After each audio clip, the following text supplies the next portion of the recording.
239 souls, one Boeing 777, and a $70 million bounty.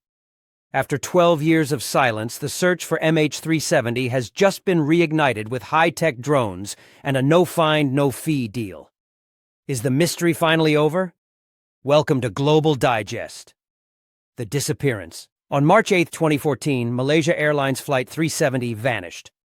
No distress signal, no wreckage, just a final message. Good night, Malaysian 370. It became the greatest mystery in aviation history. For years, the world searched the wrong places. The 2026 breakthrough, Ocean Infinity. Now, the search is back.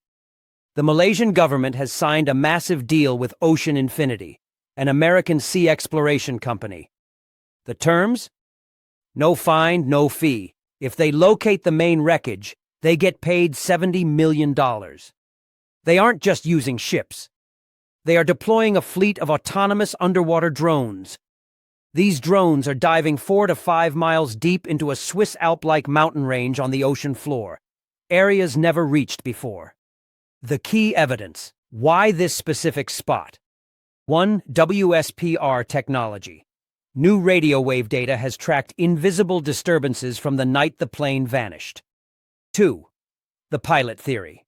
Investigators found that the captain had practiced this exact strange flight path on his home flight simulator weeks before the event. Is the truth waiting in the deep? The world is watching. If you enjoyed this video, please show your support by liking, sharing, and subscribing to our channel. Join us for more fascinating stories about global cultures, hidden truths, unique places, and eye-opening knowledge, all delivered through a journalist's eye.